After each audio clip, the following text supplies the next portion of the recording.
Alhamdulillah wassalatu wassalamu ala sayyidina Rasulillah ma ba'du. Jadi udah sama Intan.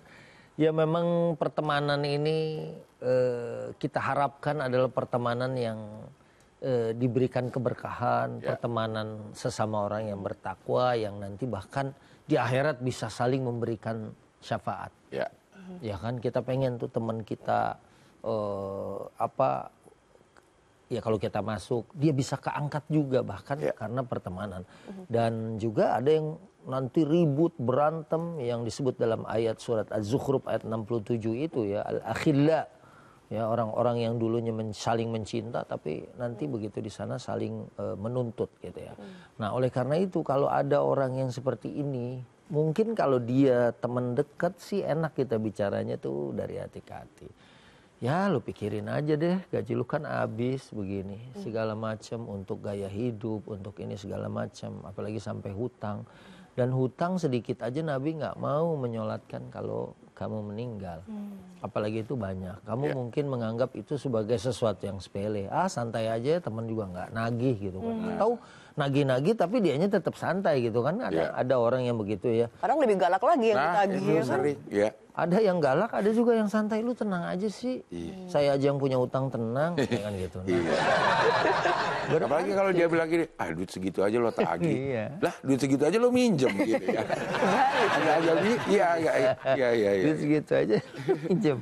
Nah, maka dia jangan meremehkan yang kecil. Itu kan hanya beberapa dinar aja waktu Nabi nggak mau menyolatkan seseorang gitu ya.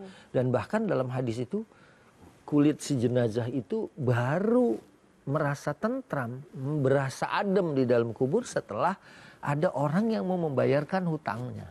Jadi ini perlu dinasehati nih. Kalau memang pertemanan kita deket, ya apalagi ya gue nggak enak nih misalnya nih, kan kita deket, jangan sampai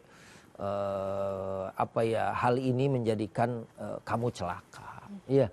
Sama kayak misal kalau ada teman kita nggak ibadah, kan sesungguhnya kalau dia sedang asik, ya udah ini hidup aku gitu, saya maunya begini aja. Ya saya mah kesian, kan nggak tega kalau ada saudaranya atau sahabatnya yang dekat itu kemudian nanti dia akan terbakar gitu kita bilang. Justru saya berusaha untuk memadamkan api yang akan membakar Anda. Harusnya dia senang. Walaupun dia mungkin bisa jadi lebih marah, tapi diemin aja dulu 2-3 hari, jangan ditegur. Ya pas hari yang mau masuk hari yang keempat gitu kan, kita say hello. Karena kan la yahillu lil muslim an yahjur akhahu fauqa salasin. Gak boleh kita tidak berteguran kepada saudaranya lebih dari 3 hari.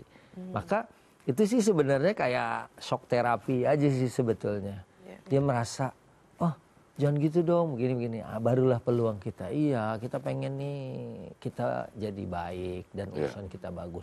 Kalau dia mau neraktir, mau apa, ya nggak masalah. Asal dia juga misalnya memang rezeki dia dan dalam batasan kemampuan dia. Mau beli handphone yang bagus nggak dilarang juga. Waktu Sayyidina Abu Bakar nanya sama Nabi kan, ada orang yang pakaiannya bagus, sepatunya bagus, nggak apa-apa. Innallaha jamil yuhibbul jamal. Allah itu maha indah dan suka dengan yang indah-indah, yang bagus-bagus. Allah suka asal cara mendapatkannya juga bagus. Gitu. Sebenarnya ada kewajiban kita nggak sih sebagai orang yang kasih utang untuk nagih, Ustaz?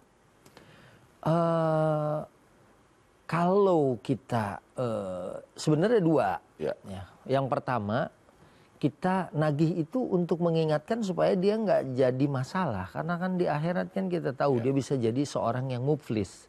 Menjadi seorang yang bangkrut kan. Nanti akan banyak penagihnya buat dia. Aturan masuk surga jadi masuk neraka kan, nauzubillah gitu kan. Yang kedua, kalau memang kita mau menjadikan itu sebagai ladang amal.